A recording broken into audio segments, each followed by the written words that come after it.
Aiden Brooks had one rule: never stop moving when the markets bleed. He'd been through 6 crashes, 2 suicides, and 1 hostile takeover in his career as CEO of Salient Dynamics, and he never blinked. But this time, something was wrong. The numbers weren't just dropping, they were unraveling, flickering across his glass wall display like they were glitching out of time. His algorithm was executing trades he didn't authorize. Every hedge, every fallback plan, every safeguard was vanishing right in front of him. And then, the power went out. Just on the 87th floor. Just in his office. No alarms, no server failover. No one answered on internal comms. The silence was too complete. You're not watching a story. You're watching a file someone buried. Someone who knew what would happen if this ever got out. You're watching the moment Aiden looked up from his dying dashboard and saw the janitor's kid standing there. No knock. No footsteps. Just there. Wearing a school hoodie, muddy shoes, and holding nothing but a plastic lunchbox with faded cartoon stickers. The kid didn't say hello. Didn't look afraid. He looked at the frozen monitors like he'd seen this before. Then he said 6 words, quiet like a whisper, cutting through smoke. Asterisk, asterisk, you left it open too long. Asterisk, asterisk, not a second later, every locked drawer in the room clicked open at once. At the time, no one asked how the kid got past 4 layers of biometric security. Or why, as soon as he touched the central console, the system rebooted asterisk but to a different date, asterisk, a date that hadn't happened yet. August 14, 2028. None of the data matched current market conditions. It was like looking through a window into a reality just slightly ahead of our own. Salient Dynamics stock. Up 400%. But the CEO, listed, not Aiden, not anyone known. Just a redacted name and a time. What came next was stranger. The janitor's kid sat in Aiden's chair and opened the lunchbox. Inside wasn't food. It was a set of keys, not car keys. Old keys, brass, ornate. And when he slid them across the desk, he said one thing, almost like he wasn't speaking to Aiden at all but to someone else listening. You told me not to come back unless the voices did. This wasn't a crash. This was a reset. And here's the part we weren't supposed to find, because less than an hour later, the building evacuated for a gas leak that never showed up on city reports. The kid gone, not missing, deleted. No birth record, no school ID. The janitor terminated 3 months prior, but the office cameras showed the kid walking out hand in hand with someone who looked exactly like Aiden, but older, with a scar the real Aiden never had. This file was flagged as corrupted, but it wasn't. It was buried. Now go back. Listen to what the kid whispered again, not just the words. The tone, slow it down. In reverse. He didn't say you left it open too long. He said, asterisk, asterisk, we left you open too long. Asterisk, asterisk, and that's when the audio cuts. Right as Aiden screams, but no one's mouth is moving. The moment Aiden's scream is heard without a moving mouth, that's when reality folds. But only by a thread, not a tear. Not a collapse. Just a shift. Quiet, measured, like a door being left ajar in a room. No one remembers locking. And then silence. No one at Salient Dynamics mentions what happened that day. HR issues a bland memo about a brief technical outage due to magnetic flux interference. Aiden's name never appears in the internal reports, but his parking pass stops working. His credentials are revoked from the server without a trace. There's no farewell email, no successor name, only a silence that moves like a fog, sticking to the corners of people's thoughts. If you bring up his name in a board meeting, the room just stares like they're waiting for someone else to speak first. Like they forgot the language but remember the fear. And Aiden, he wakes up in a place he doesn't remember falling asleep in. A plain, windowless room that smells like old paper and saline. No sound, no clock. Just a thin LED light above that hums inconsistently, flickering like it's arguing with itself. His phone's gone. So is his watch. But there's a chair in the corner and, sitting in it, is a man with a face Aiden should know. I'm just the transcript. The man says calmly, don't trust the visuals.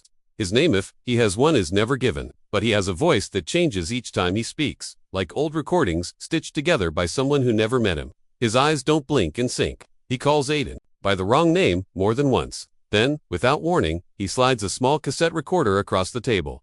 It's yours, the man says. You recorded this the night before the crash. Aiden doesn't remember ever owning a cassette recorder. He doesn't remember the night before, but he hits play anyway. The tape starts with static, then breath, and then his own voice. But it's not right. It's him, but it's not. His cadence is off. The words don't fit how he speaks. In the recording, Aiden says something he swears he's never thought, let alone spoken. Greater than, if the boy comes back, don't look him in the eyes. That's not where he is anymore. There's a pause, then the sound of paper shuffling. Then, greater than, he said the same phrase 3 times, but each time the pitch dropped. I didn't notice until playback. It's not a warning, it's a countdown. Aiden stops the tape. His hands trembling, but he hides it. The man in the corner just watches, head tilted too far to one side. You see now? He asks. You left something open. But Aiden doesn't answer. Because something is wrong with the sound in the room now, not the words. The space between them too long, too quiet, like something is muting them live. He pushes the recorder back. What is this? The man smiles, finally smiles, but it's uneven, like his face isn't used to it. You asked the question, didn't you? He says softly, but one no one ever should. Aiden doesn't remember asking anything. But that's the thing, isn't it? The last file he opened, the one labeled Baseline Emergency Protocol 001, had no metadata, no origin path, just a blinking cursor that typed out, by itself, greater than asterisk, asterisk, do you still think you're real? Asterisk, asterisk, that's when he blacked out. What no one could explain, that's what they didn't want him to remember, but now he does. Not clearly, not like facts, more like emotional echoes. A feeling of vertigo, not from movement but from truth. A sense that something has been in his life longer than he's known. Longer than he's been. The boy wasn't new. He was familiar. Deeply, viscerally familiar, like a smell from childhood you can't name but makes you want to cry. And the janitor, he wasn't new either. The janitor's name had never been on the employee rolls, because Aiden had never hired him, because Aiden had seen him once before. As a child in a hospital room, after a fire no one ever told him the truth about. There'd been a whisper then, to a voice through the intercom that said, asterisk, asterisk, your father isn't gone. He's just misplaced. Asterisk, asterisk, but when Aiden asked about that later, his mother cried like he'd cursed God. She said he'd never been in a fire, said he never even had a father. So which memory is the lie? The janitor's kid. The scarred version of himself walking out of the building, the tape recorded before it was ever made. They all point to one thing, a thread he's afraid to pull, but he pulls it anyway. And that's when he finds the second tape. This one is labeled in red ink, asterisk, asterisk, found in desk after disappearance. Asterisk, asterisk, except it's his handwriting, except he never wrote it. The tape plays automatically, and what it says isn't a voice, it's a sound, a soft metallic dragging, like something being pulled across concrete. Then a baby's voice, clear to clear. Aiden, they found the wrong version of you. Then nothing, then static, then laughter, but not human. Something that knows what a laugh is supposed to sound like but never felt the need for one. It scratches at the inside of his head. And here's where things begin to split. Because when Aiden looks back up, the man in the chair is gone, not left, not walked out, gone. Chair still warm, air still stirred, but no trace, not even footsteps. Aiden rushes to the door, opens it, it leads into a hallway that shouldn't exist in salient dynamics architecture. The carpet is wrong. The color is too vivid. The light doesn't bend, right? And at the end of the hall a mirror, but not a normal one. This one shows his reflection. A second before he moves. Pre-movement. Pre-thought. He lifts his hand. The mirror lifts it first. He turns. The reflection anticipates it. It's not a reflection, it's a recording of him. Before he vanished. Asterisk the timestamp. August 13th, 22/8. One day before the date the system had rebooted to. One day before the building evacuated for a gas leak that didn't exist. One day before the janitor's kid said asterisk, asterisk, you left it open too long. Asterisk, asterisk, and then the mirror flickers. Changes. Replays. Something else. Footage from the boardroom. Except there's no one in the chair where Aiden was supposed to be, and every executive is looking at it, talking to it, nodding. As if he was there. But he's not. He never was. So who saw the boy? Who screamed? Who rebooted the system? Because Aiden isn't in the footage, but someone is in the reflection of the glass. Behind them, standing, watching, bleeding from the mouth, wearing a child's hoodie, and holding keys that don't unlock anything here anymore. The footage ends. The lights go out. And for the first time, Aiden hears a voice he can't place, but it sounds like it's coming. From inside him, it says, asterisk, asterisk, we told you not to remember. Now, you're the echo. Asterisk, asterisk, then the mirror cracks but only on his side, and somewhere, in a security room no one's supposed to access. A live feed reactivates label. Subject, reactivated. Status, consciousness drift, detected. Operator, ID, unknown. Note attached. Greater than asterisk, asterisk, he knows. Do not let him reach the basement. Not again. Asterisk, asterisk, screen goes dark. End of file. 4. Now. It starts with the basement key.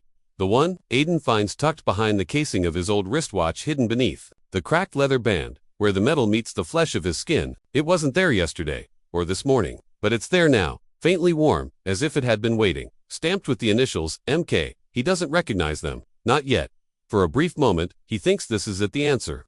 That may be. This key, this buried relic, is the thread that ties the chaos together. The boy, the mirror, the vanishing files. He thinks the mystery has a floor, that it goes down instead of in. The hallway from before is gone now. The lights have returned to their usual industrial chill. Even the cassette tapes, both of them have been replaced in his drawer by corporate white papers and a folder titled Wellness Protocol Updates. He opens it. Inside, blank sheets, 67 of them, all numbered. No text. When he shows them to the security desk, they tell him it's probably just a print error. He nods, smiles, plays along. But his hands won't stop shaking, because he remembers what used to be in that drawer. He remembers the voice that wasn't synced to lips. He remembers the boy, but no one else does. They look at him like he's grieving something they're not supposed to acknowledge. And maybe he is. Maybe this whole thing is grief, stretched too thin and snapping in the shape of reality. Maybe all of it is in his head. Until he sees the security archive terminal, hidden behind a locked panel in the server room floor B3. He never knew it existed. Shouldn't have access, but the MK key fits. Inside is a dusted terminal, flickering green, with a blinking prompt, Initiate Redux. He hesitates. Because that word, redux, he's seen it before. On a report he once found in an old file from the early days of Salient Dynamics, long before they went public. It was a psychological study disguised as a recruitment scan. A study that mapped cognitive trauma patterns in high-performance executives. The results were redacted, but the summary line had haunted him ever since. Greater than a mind that doesn't know it's being watched behaves like a god. A mind that does will begin to erase itself. He presses enter. The screen stutters, then loads a video file. Security, footage, grainy timestamped for August 14, 2022. 3 years ago, hospital room and him, sitting in the corner, dressed in a visitor badge, holding flowers. Except he doesn't remember ever being there, and the person in the hospital bed, it's a woman. Early 60s, tubes, eyes open, but not seeing. The file plays on mute. Then **, the version on screen * says something. No sound. But his lips move, and the caption software struggles to transcribe, but lands on, greater than I'm sorry. I didn't mean to leave it open. The woman twitches. Just once. Her hand lifts and the entire feed corrupts. The screen fractures. The video dissolves into static lines that twist into text. 3 words. Check the ward. He doesn't want to, but he does. He finds the hospital 2 towns away. Abandoned since a fire in 2023. Officially, a structural collapse.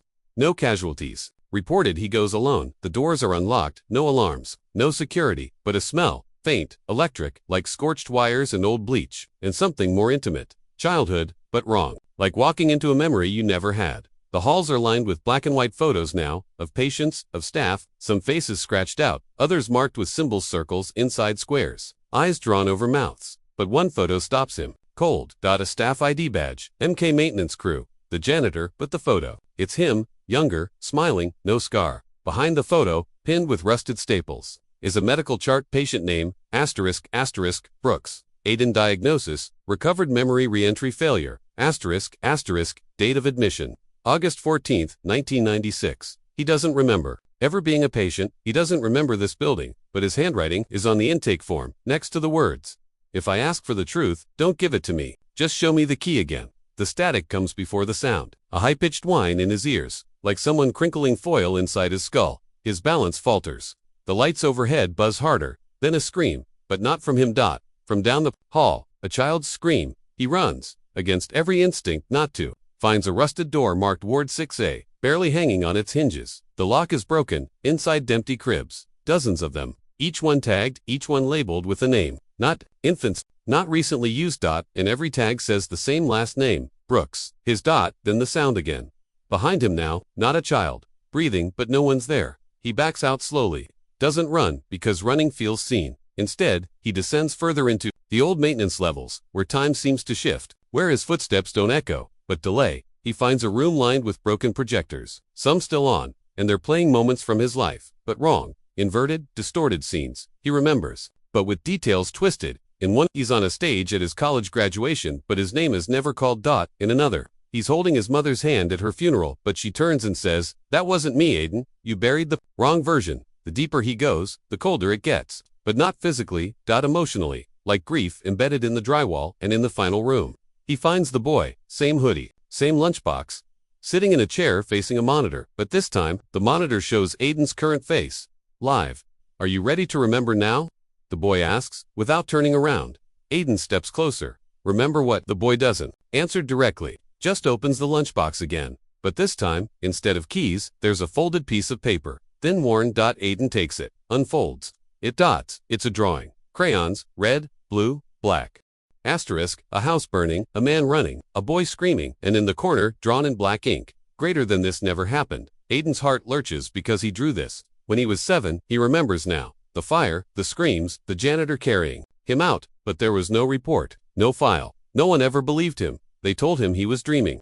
That his father died of an aneurysm in his sleep. That the house never burned. He even believed it. Eventually, but here's the thing. The paper smells like smoke, not old smoke, fresh, and when he looks up, the boy is gone. The chair is ashdot, the monitor is now a mirror, and behind his reflection, a room, the original server room at Salient Dynamics, and him, sitting at the console, face blank, typing lines of code, except he doesn't remember ever writing that code. The mirror cracks. Reality, stutters, and a final voice, multiple familiar whispers from every wall, greater than you were never supposed to be the one to survive.